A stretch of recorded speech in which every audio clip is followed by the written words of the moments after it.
ইতিহাস কখনো কখনো খুব নিঃশব্দে জন্ম নেয়, ঠিক যেমন 2001 সালের মার্চ মাসের সেই সকাল। কলকাতার ইডেন গার্ডেন্স তখনও ঘুম ভাঙার চেষ্টা করছে, আর শহরের বাতাসে ভেসে বেড়াচ্ছে এক অদ্ভুত প্রত্যাশা। যেন সবাই মনে মনে জেনে গিয়েছে আজকের দিনটি ক্রিকেটের ক্যানভাসে এক নতুন ইতিহাস তৈরি করতে চলেছে। সকালের নরম আলো স্টেডিয়ামের পুরনো গেট ছুঁয়ে যখন ভিতরে প্রবেশ করছিল, সেই আলোয় মানুষের মুখে উত্তেজনা আর অনিশ্চয়তার এক পরিষ্কার ছায়া দেখতে পাওয়া যাচ্ছিল। ইডেন গার্ডেন্সের প্রতিটি সিট, প্রতিটি সিঁড়ি, প্রতিটি দেওয়ালে একটা কথাই যেন বারবার প্রতিধ্বনিত হয়ে ফিরে ফিরে আসছিল, কি হতে চলেছে আজ। অস্ট্রেলিয়া তখন পৃথিবীর সবচেয়ে শক্তিশালী দল। তাদের জার্সির মধ্যেই লুকিয়েছিল অদম্য এক আত্মবিশ্বাস। Steve Waugh, Matthew Hayden, Glenn McGrath, Shane Warne, যারা শুধুমাত্র ক্রিকেট খেলতেন না, ক্রিকেটকে রীতিমতো শাসন করতেন। আর এক টানা 16টি টেস্ট ম্যাচ জিতে বিশ্ব জয় করে ইডেন গার্ডেন্স থেকে আরও একটি সহজ জয় তুলে নেওয়ার জন্য মুখিয়েছিল ওই দুর্ধর্ষ কেঙ্গারু বাহিনী। অন্যদিকে প্রতিদ্বন্দ্বী ভারতীয় ক্রিকেট দল সৌরভ গাঙ্গুলির নেতৃত্বে একেবারেই আনকোরা নতুন একটা দল, যারা ইতিমধ্যেই সিরিজের প্রথম টেস্ট ম্যাচে অস্ট্রেলিয়ার কাছে সমস্ত বিভাগেই ভীষণভাবে পর্যদস্ত হয়ে নাকানি জুবানি খেয়েছে। বিধ্বস্ত, অপমানিত সেই ভারতীয় ক্রিকেট দল ইডেন গার্ডেন্সে দুর্ধর্ষ অস্ট্রেলিয়ার বিপক্ষে প্রতিদ্বন্দ্বিতায় নামতে চলেছে। নমস্কার বন্ধু, আমি সৌম্যকান্তি, আর সৌম্য অনফিল্ডের আজকের এপিসোডে আমরা শুনতে চলেছি 2001 সালে ভারত এবং অস্ট্রেলিয়ার মধ্যে অনুষ্ঠিত ক্রিকেট ইতিহাসের সবথেকে রোমাঞ্চকর, সবথেকে নাটকীয়, ঐতিহাসিক ইডেন টেস্ট ম্যাচের সম্পূর্ণ কাহিনী। ম্যাচের দিন সকাল থেকেই ইডেন গার্ডেন্সের গ্যালারিগুলো ধীরে ধীরে ভরতে শুরু করলো, এবং তারপর ধীরে ধীরে ইডেন গার্ডেন্স শুধুমাত্র একটা স্টেডিয়াম হয়ে রইল না, এটি হয়ে উঠল এক বিশাল কম্পিত ক্রিকেট হৃদয়। এটি হয়ে উঠল এমন এক রঙ্গমঞ্চ যেখানে লক্ষ হৃদয় একসঙ্গে কম্পিত হচ্ছিল। সবাই যেন একসঙ্গে এক সুরে বলছিল, আজ ইডেন গার্ডেন্সে ভারতীয় ক্রিকেট দল শুধুমাত্র খেলতে নামছে না, আজ ভারতীয় ক্রিকেট দল চোখে চোখ রেখে লড়াই করতে নামছে। 2001 সালের বোর্ডার গাভাস্কার সিরিজের প্রথম টেস্ট ম্যাচে মুম্বাইয়ের ওয়াংখেড়েতে ভারতীয় ক্রিকেট দল মাইটি অস্ট্রেলিয়ার কাছে 10 উইকেটে পরাজিত হয়েছিল। মাত্র 3 দিনের মধ্যেই অস্ট্রেলিয়ার কাছে পর্যদস্ত হওয়া ভারতীয় ক্রিকেট দল এরপর আরও বিপদের সম্মুখীন হতে যাচ্ছিল, কারণ ভারতীয় ক্রিকেট দলের সব থেকে নির্ভরযোগ্য ফাস্ট বোলার জাভাগল শ্রীনাথ এবং অলরাউন্ডার অজিত আগারকার ওয়াংখেড়ে টেস্ট ম্যাচে চোটগ্রস্ত হয়ে সিরিজের বাকি টেস্ট ম্যাচগুলো থেকে ছিটকে গিয়েছিলেন। অন্যদিকে সিরিজের শুরু থেকেই ভারতের কিংবদন্তি স্পিনার অনিল কুম্বলে চোটের কারণে এই সিরিজ খেলতে পারছিলেন না। ফলে সৌরভের টিম ইন্ডিয়ার বোলিং ইউনিট দেখে অস্ট্রেলিয়া মুচকি মুচকি হাসছিল। বন্ধুরা, বিপদ যখন আসে তখন সব দিক থেকেই আসে, আর ভারতীয় ক্রিকেট দলের সঙ্গে সেই সময় ঠিক একই ঘটনা ঘটছিল। কলকাতা টেস্ট ম্যাচের ঠিক 2 দিন আগে অনুশীলন করতে গিয়ে চোট পেলেন ভিভিএস লক্ষ্মণ। এরপর ভিভিএস লক্ষ্মণের মেডিকেল রিপোর্ট দেখে চোখ কোপালে ওঠে ভারতীয় ক্রিকেট সমর্থকদের। ডাক্তাররা পরিষ্কার জানিয়ে দেন যে ভিভিএস লক্ষ্মণের মেরুদণ্ড একদিকে বেঁকে গিয়েছে, এবং এই অবস্থায় ভিভিএস লক্ষ্মণের পক্ষে ক্রিজে বেশিক্ষণ দাঁড়িয়ে থাকাও বিপদের কারণ হতে পারে। অন্যদিকে the wall of Team India Rahul Dravid, তিনিও কলকাতাতে পৌঁছতে না পৌঁছতেই ভাইরাল ফ্লুতে আক্রান্ত হলেন। অর্থাৎ সৌরভের টিম ইন্ডিয়া তখন ছোটখাটো একটা হাসপাতালের চেহারা নিয়েছে। অন্যদিকে মাইটি অস্ট্রেলিয়া 32 বছর পর ভারতের মাটি থেকে টেস্ট সিরিজ জেতার স্বপ্নে একদম বিভোর হয়েছিল। বন্ধুরা, এইরকম এক পরিস্থিতিতে ভারত এবং অস্ট্রেলিয়ার মধ্যে ইডেন গার্ডেন্সে দ্বিতীয় টেস্ট বা কলকাতা টেস্ট ম্যাচ শুরু হলো। অস্ট্রেলিয়া প্রথমে ব্যাট করে ম্যাথু হেডেনের 97 এবং অধিনায়ক স্টিভ ওয়ার 110 রানের সৌজন্যে 445 রানের একটা ম্যাসিভ টার্গেট ভারতের সামনে ছুঁড়ে দেয়। অন্যদিকে ভারতের হয়ে একমাত্র সফল বোলার হচ্ছেন হরভজন সিং। 21 বছর বয়সী Harbhajan Singh Ricky Ponting, Adam Gilchrist এবং শেন ওয়ার্নকে পরপর 3টি বলে আউট করে ভারতের প্রথম বোলার হিসেবে হ্যাট্রিক করার বিরল গৌরব অর্জন করেন।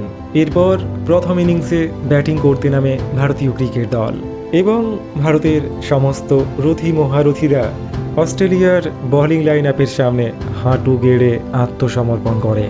ভারতীয় ক্রিকেট দল লজ্জাজনকভাবে 171 রানে অল আউট হয়ে যায়।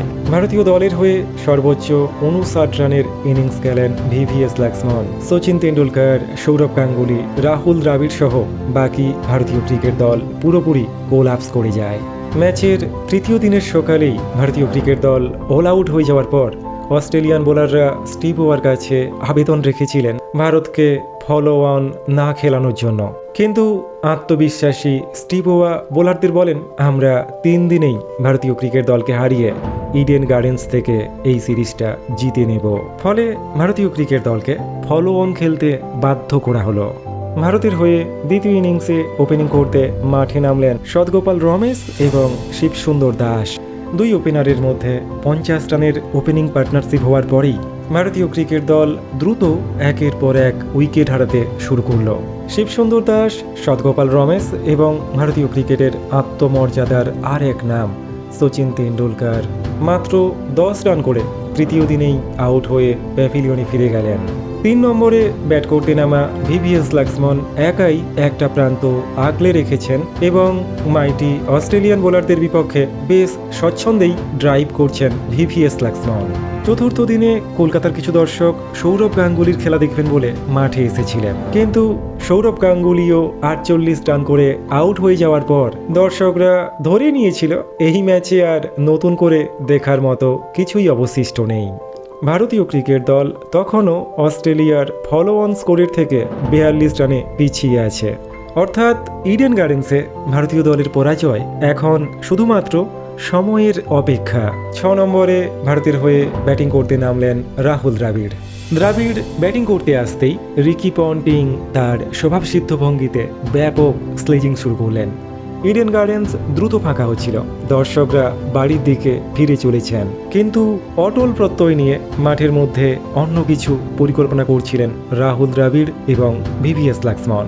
কলকাতার অসহ্য গরম, অস্ট্রেলিয়ান দলের ক্রমাগত স্লেজিং এবং নিজেদের ব্যথার সঙ্গে লড়াই করেও ক্রিজে অটল হয়ে দাঁড়িয়ে রইলেন ভিভিএস লক্ষ্মণ এবং রাহুল দ্রাবিড়। ঠিক যেন সীমান্তের অতন্ত্র প্রহরীর ভূমিকা তারা আজ ইডেন গার্ডেন্সে পালন করে চলেছেন। লাঞ্চের সময় পর্যন্ত প্রচণ্ড গরমে অস্ট্রেলিয়ান বোলারদের পাশাপাশি দ্রাবিড়ও ক্লান্ত হয়ে পড়েছিলেন। ডিহাইড্রেশনের কারণে শরীরে ক্র্যাম্প হচ্ছিল। দ্রাবিড় ঠিক মতো ক্রিজে দাঁড়াতেই পারছিলেন না। ভিভিএস লক্ষ্মণ ক্রমাগত রাহুল দ্রাবিড়ের সঙ্গে কথা বলে রাহুল দ্রাবিড়কে উৎসাহ দিতে চেষ্টা করছিলেন। রাহুল দ্রাবিড় আর ভিভিএস লক্ষ্মণকে লড়তে দেখে কলকাতার দর্শকরা আবারও ধীরে ধীরে ভিড় জমাতে শুরু করলেন ইডেন গার্ডেন্সে এবং দর্শকদের ফিরে আসতে দেখে ভিভিএস লক্ষ্মণ আর রাহুল দ্রাবিড় দুজনেই অসম্ভব এক মানসিক শক্তি পেয়ে গেলেন।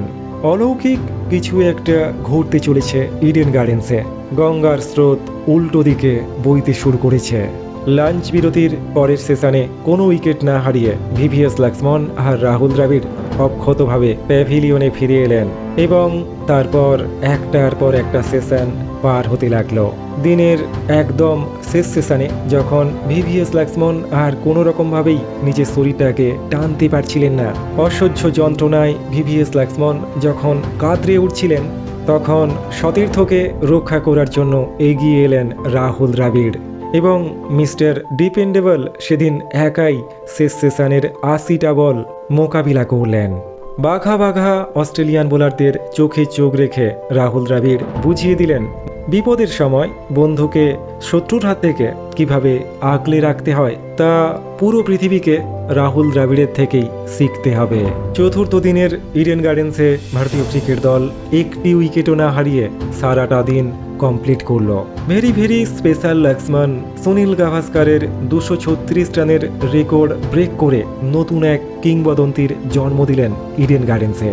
অন্যদিকে রাহুল দ্রাবিড় তিনিও প্রাচীরের মতো দাঁড়িয়ে থেকে নিজের সেঞ্চুরিটা কমপ্লিট করে ফেলেছেন। তামাম ক্রিকেট বিশ্ব এক অবিশ্বাস্য ইতিহাসের সাক্ষী হতে চলেছে। ইডেন গার্ডেন্সের পঞ্চম দিন, রাহুল দ্রাবিড় 180 রান করে আউট হয়ে গেলেন। অন্যদিকে ভিভিএস লক্ষ্মণ ব্যক্তিগত 281 রানের মাথায় অস্ট্রেলিয়াকে উইকেটটা উপহার দিলেন। দুই কিংবদন্তির ঐতিহাসিক লড়াইতে ভারতীয় ক্রিকেট দল 7 উইকেটের বিনিময়ে 657 রান করে অস্ট্রেলিয়ার মুখের সামনে চ্যালেঞ্জ ছুড়ে দিল। জয়ের জন্য পঞ্চম দিনে অস্ট্রেলিয়াকে 384 রান করতে হবে। বরাবরের মতোই অস্ট্রেলিয়া শুরুটা দুর্দান্তভাবে করল। ওপেনিং পার্টনারশিপ যখন প্রায় জমে গিয়েছেন তখনই ম্যাজিক দেখালেন সৌরভ গাঙ্গুলি। দাদার আদরের ভাজ্জি ভারতীয় ক্রিকেট দলকে প্রথম সফলতা এনে দিলেন এবং তারপরেই সৌরভ গাঙ্গুলির মাস্টার স্ট্রোক। ভাজ্জির সঙ্গে অন্য প্রান্তে বল তুলে দিলেন সচিন তেন্ডুলকারের হাতে। লিটল মাস্টার ইডেনের দর্শকদের পাগল করে দিয়ে ম্যাথু হেডেন, এডাম গিলক্রিস্ট এবং স্টিভ ওয়াকে আউট করলেন। হরভজন সিংয়ের 6 উইকেট এবং লিটল মাস্টারের 3 উইকেট। দুর্ধর্ষ অস্ট্রেলিয়া ক্রিকেট দল 212 রানে অল আউট। ভারতীয় ক্রিকেট দল অবিশ্বাস্য ইতিহাস তৈরি করে 171 রানের ম্যাসিভ ব্যবধানে দুর্ধর্ষ কেঙ্গারু বাহিনীকে বিধ্বস্ত করে ইডেন গার্ডেন্সে ঐতিহাসিক জয় তুলে নিয়েছে। এমন এক জয় যা ক্রিকেট ইতিহাসের পাতায় চিরকাল স্বর্ণাক্ষরে ক্লাসিক ইতিহাস হয়ে নিজের সাক্ষ্য দেবে। প্রায় হেরে যাওয়া একটা ম্যাচ যেখানে ভারতীয় ক্রিকেট দল ফলো অন খেলতে বাধ্য হয়েছিল। তামাম ভারতীয় ক্রিকেট প্রেমীরা যে ম্যাচের ফলাফল মনে মনে প্রায় নির্ধারণ করে ফেলেছিলেন। মাইটি অস্ট্রেলিয়া যে ম্যাচটি জিতে নিয়ে সিরিজ জেতার জন্য লালায়িত হয়েছিল। স্রোতের বিপরীতে গিয়ে ভিভিএস লক্ষ্মণ এবং রাহুল দ্রাবিড় এক অসম্ভবকে সেদিন সম্ভব করে তুলেছিলেন। বন্ধুরা, ইডেন গার্ডেন্সের এই টেস্ট ম্যাচ ভারতীয় ক্রিকেট দলকে সেদিন শুধুমাত্র একটা জয় উপহার দেয়নি। ইডেন টেস্ট ম্যাচ ভারতীয় ক্রিকেটকে একটা নতুন দিশা দেখিয়েছিল। আগামী ভবিষ্যতের ক্রিকেটে ভারতীয় দল যে পরাশক্তি হয়ে উঠতে চলেছে তার ভাগ্যলিপি নির্ধারণ করে দিয়েছিল ঐতিহাসিক 2001 সালের এই ঐতিহাসিক ইডেন টেস্ট ম্যাচ।